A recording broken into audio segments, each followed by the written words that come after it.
kasih Ustaz Agung. Assalamualaikum warahmatullahi wabarakatuh. Pemirsa Damai Indonesiaku dimanapun anda berada, yang selalu insya Allah dilimpahkan rahmat Allah subhanahu wa ta'ala. Hadirin hadirat jamaah Masjid Baitus Salam, yang insya Allah kita selalu diberikan keselamatan dunia dan akhirat. Tadi kita sudah dengar bagaimana pentingnya menjalin tali persaudaraan, dan bagaimana Rasulullah Sallallahu Alaihi Wasallam bukan hanya memberikan teori, tapi mencontohkan kehidupan bersaudara, mengawinkan antara orang Quraisy dengan orang Ansor, menghormati satu sama lain, tidak ada yang namanya budak atau bukan budak. Yang termulia bergaul dengan budak, yang budak dihormati dengan ukhuwah Islamiyah. Untuk ketahapan tersebut, maka ada beberapa hal yang harus kita pahami. Kaidah-kaidah dasarnya yang pertama adalah ta'aruf, saling kenal mengenal. Yang di sebelah kenal sama saudaranya, yang di sebelah lagi tahu akan saudaranya, memperkenalkan dirinya. Saya orang Jakarta, saya orang Jawa, saat ini kami bertetangga, Anda saudara saya dan saya saudara Anda. Di dalam konsep Islam, ta'aruf tersebut semata-mata dilakukan hanya karena Allah. Ada kaidah-kaidah dasarnya. Di dalam satu hadis dikatakan, kullukum min Adam wa Adam min turab. Hai umat manusia, kalian semua adalah dari Adam, dan Adam itu terbuat daripada tanah. Oh, tanah. Wa Adam min turab, dan Adam itu dari tanah. La fadla ala arabin wala ajamin illa bitaqwa. Enggak ada yang lebih mulia itu Arabkah dia atau bukan Arabkah dia, kulit putihkah atau hitamkah, kaya atau miskin, pejabat atau rakyat, illa bitaqwa, kecuali konsepnya dalam ketakwaan. Dan tadi kan di awal sudah dikatakan tentang bagaimana Allah menjadikan syu'uba wa qabaila lita'arafu. Kalian dijadikan satu golongan-golongan, suku-suku, dan apa? Dan qabail, bernegara-negara, lita'arafu, untuk satu sama lain saling mengenal. Hikmahnya kita lihat itu kemarin, banyak dari saudara-saudara kita pergi haji, betul, berangkat, padahal pergi haji satu kloter bukan saudaranya, nggak kenal dia, nggak ada hubungan nasab, nggak ada hubungan apa-apa, tapi ketika satu kloter, ini saudara saya, ini satu kampung sama saya, padahal beda daerah. Ada kesatuan, ta'aruf. Lalu apalagi ta'aluf, bergabung. Islam mengajarkan kepada kita rukun Islam yang kedua itu wa aqimus shalah, mendirikan sholat. Namun pada akhir-akhir ini banyak daripada kita cuma ngerjain sholat tapi tidak pernah mendirikan sholat. Makanya seringkali orang yang sholat kok masih terjerat dengan hukum-hukum korupsi, membunuh, menipu, menindas, melakukan kezaliman. Kenapa? Karena baru sampai konsep dasar mengerjakan sholat, tapi tidak pernah sampai dengan mendirikan sholat. Datang satu orang ngadep ke kiblat, pakai baju tutup aurat semua, entah punya wudu atau tidak, dia ngadep Allahu Akbar, lagi ngapain? Ngerjain sholat, melakukan sholat. Padahal apa konsepnya? Wa aqimus shalah, dirikan sholat.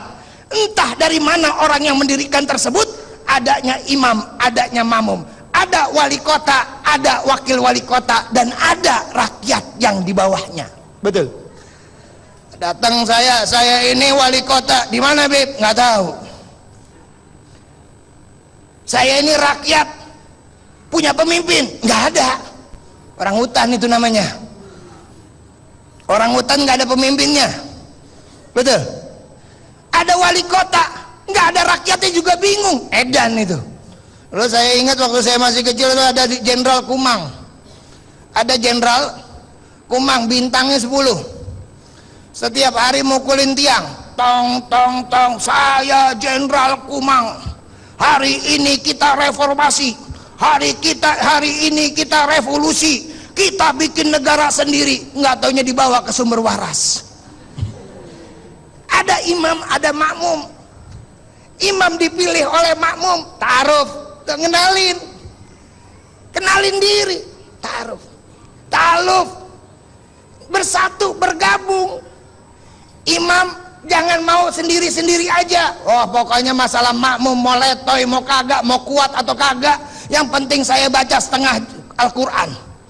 Rakaat pertama setengah Al-Quran, gempor kita. Ta'aluf, bergabung. Diajarkan sama Islam, saat bergabung nggak usah lihat sebelah kita siapa, sebelah kiri siapa, sebelah kanan siapa, depan siapa, belakang siapa. Jadikan itu tali persaudaraan, betul kan gitu. Rusu sufufakum, rapatkan barisan kalian, sejajarkan kalian, dijajarin tuh, ditarik, satukan. Mas Agung udah berdiri. Yang terakhir tafahum, saling ngerti. Mas Agung sudah berdiri, saya harus ngerti, harus duduk. Itu permasalahan tersendiri bagi saya. Tafahum, dikit aja. Jangan mudah kita menyalahkan orang lain. Memahami kondisi orang lain, mengetahui saudara kita. Oh, ada saudara kita lebih paham tentang bacaan Al-Quran, jadiin imam. Jangan kita mentang-mentang, oh saya kan yang bangun masjid ini, duit saya paling banyak, baca Fatihah kagak tahu, pengennya jadi imam.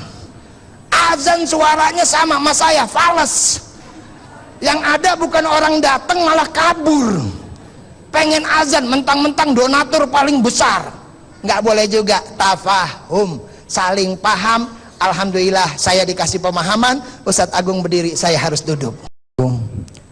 Tadi sama-sama kita sudah memahami konsep dasar untuk membangun satu ikatan persaudaraan ukhuwah Islamiyah atau persaudaraan dengan tatanan tata cara Islam.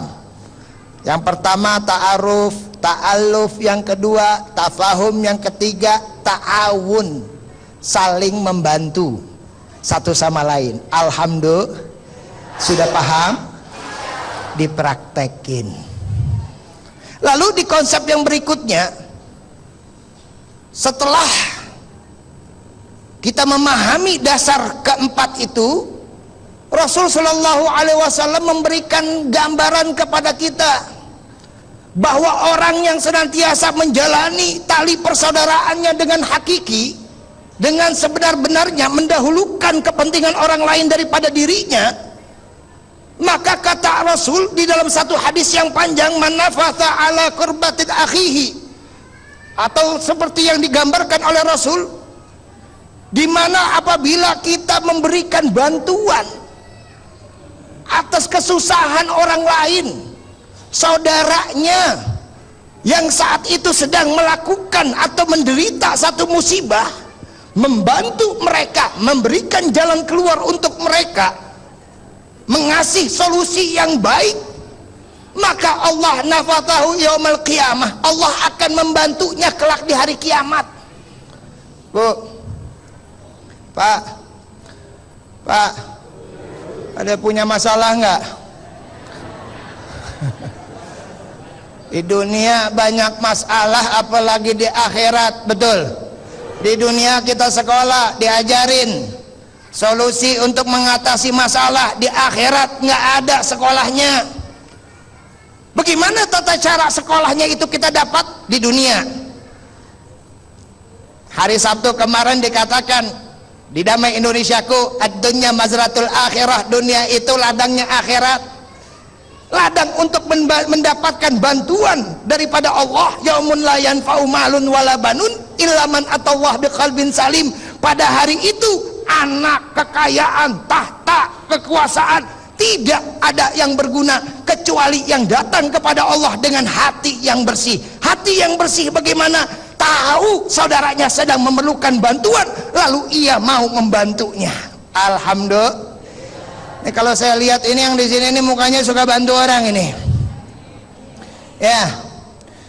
Kok diam semua?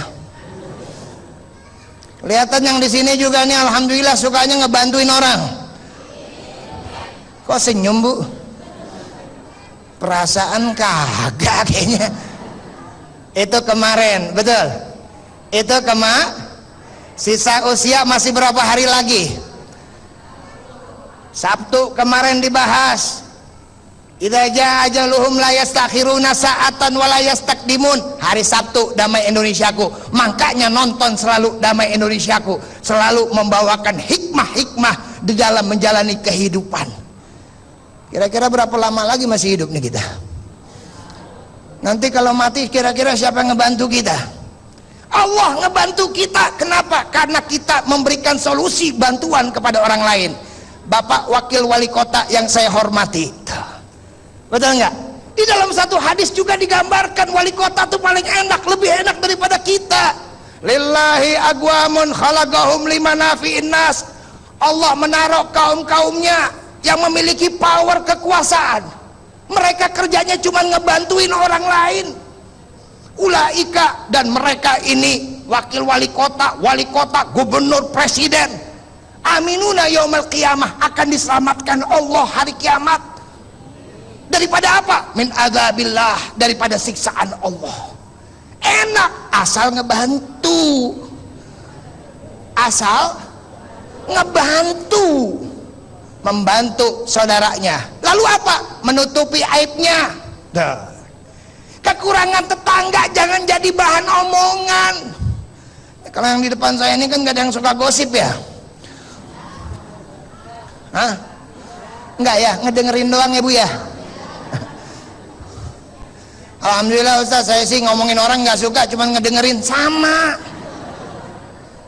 Mbak saya ceramah di sini 1 jam, dalil 1 Al-Quran saya bawa semua, nggak ada yang dengerin. Orang bilang Habib Mahdi udah lolos itu, bisa ngomong sendiri, nggak ada orang yang ngedengerin.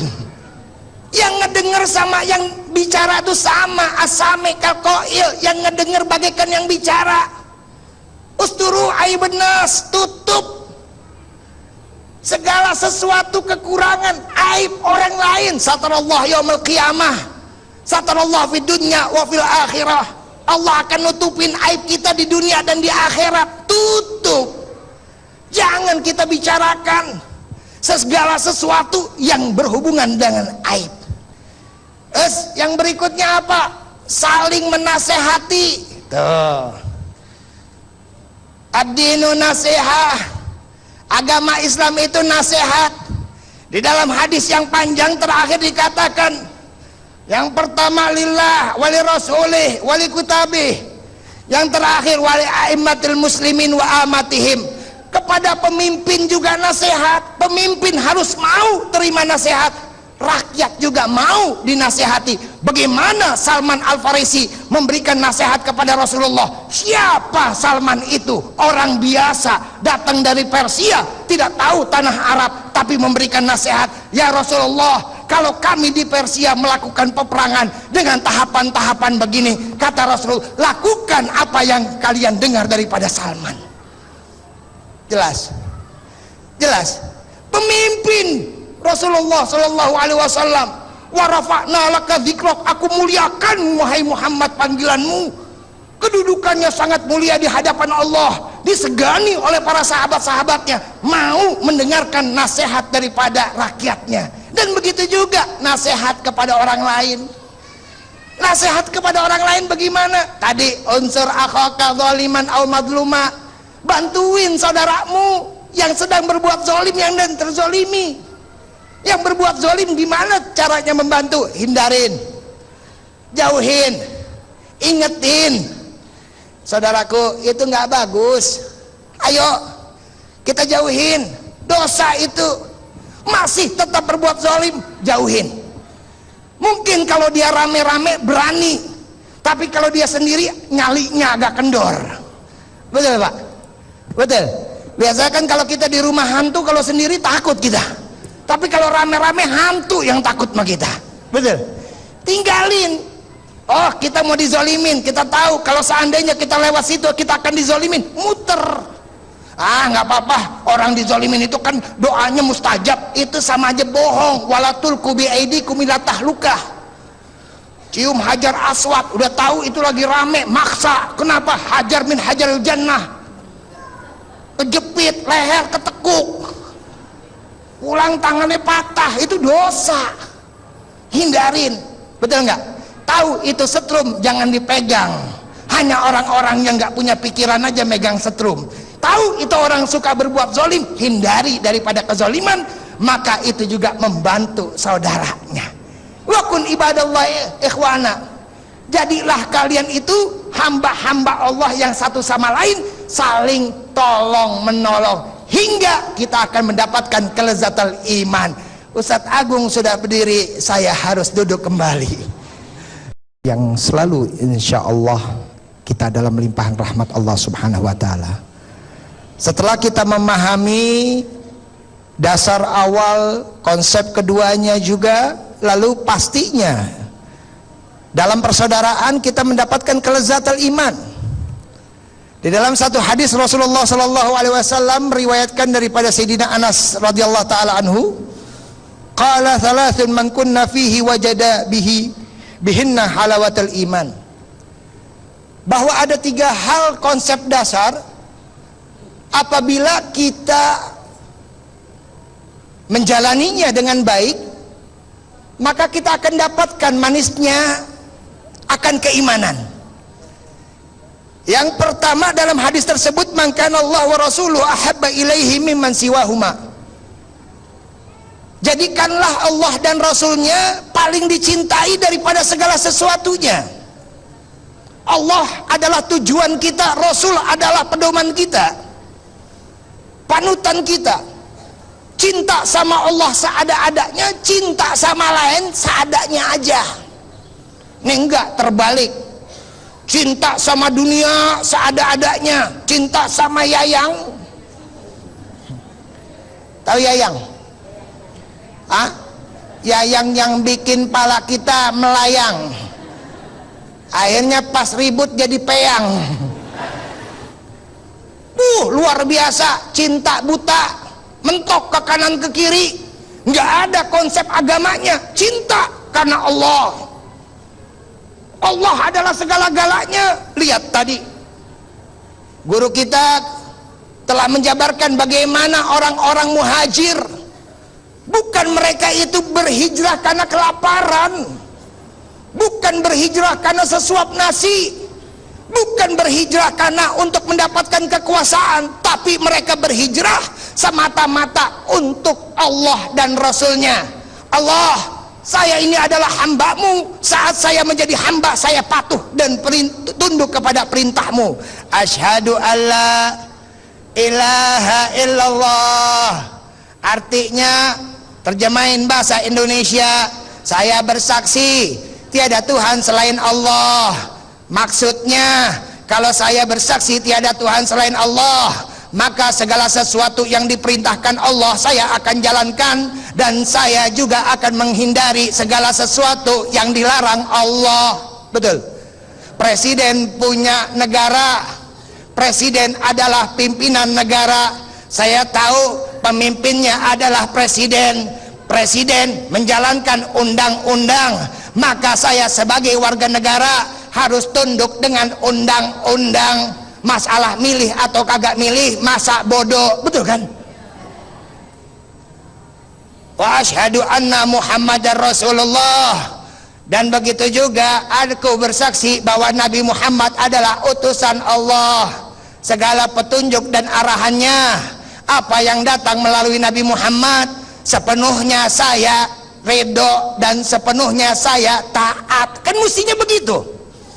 Menjadikan Allah segala-galanya, menjadikan Rasulullah panutan kita. Laqad kana lakum fi Rasulillahi uswatun hasanah. Pengen jadi orang yang benar, baik, mulia, disegani, musuhnya memuji, ada pada jati Rasulullah Shallallahu Alaihi Wasallam. Yang kedua, konsepnya adalah apa? Mencintai orang semata-mata karena Allah, membencinya karena Allah, mencintainya karena Allah. Enak. Saya nggak suka sama si A. Kenapa? Sifatnya kurang baik, tata cara agamanya tidak baik. Saya nasehatin, itu rasa benci saya kepada dia. A, ya, ini nggak baik. Ini loh konsep yang baik. Memang Anda benar, tapi harus dengan cara yang baik. Belum tentu benar itu baik, belum tentu juga baik itu benar. Makanya harus benar dan baik. Dua. Nah, ketika ada kecintaan karena Allah, semata-mata kita cinta karena Allah dan membencinya juga karena Allah. Ini kagak. Udah, kalau udah benci sama orang, udah mau ngapain aja udah benci aja. Lihat mukanya, alah sombong banget itu orang tuh, masih hidup lagi. Besok dia nyumbang anak yatim 3.000 orang. Ria tuh pengen dipuji. Kurban dia nyumbang 1.000 kambing. Sombong supaya masuk namanya. Udah nggak ada benernya aja itu namanya. Tapi kalau cintanya karena Allah, dia salah, kita ingetin. Ngingetinnya juga jangan ngemplang. Tahu ngemplang, Bu? Lu tuh pakai jilbab begitu kagak masuk surga lo. Neraka paling dalam. Itu kayak pungguk ontak begitu. Jangan. Bu, ibu cantik deh pakai hijab. Seandainya pakai hijabnya lebih rapet, aduh, masya Allah, indah banget. Pak, bagaimana Sayyidina Hasan radhiyallahu taala anhu cucu Rasul ngelihat ada kakek-kakek wudunya kayak orang berantem, ke capung lagi mandi, curut, seret, tas. Dia bingung kan, dia tegur, Pak, iya anak muda, saya mau wudu, tolong liatin wudu saya salah enggak? Coba wudu. Wah, bapak-bapak diliatin, jenggot segini, liatin. Wah, cakep banget ya anak. Dek, wudu Anda cakep banget, besok saya mau niru. Enak gak? Ini kagak, orang lagi belajar, baru membaca Al-Quran, udah kita salahin. Baca begitu gak masuk surga, masuk neraka. Kan takut orang besok baca. Betul gak? Lalu yang terakhir adalah kebencian kita akan diri kita kembali ke dalam kekafiran. Bagaimana tata caranya? Mengidolakan sesuatu bukan karena yang dua tadi. Mengidolakan sesuatu bukan karena Allah dan Rasulnya. Cintanya bukan karena Allah dan Rasulnya. Membencinya juga bukan karena Allah dan Rasulnya. Merasa paling benar, sok alim, sok paham, ego.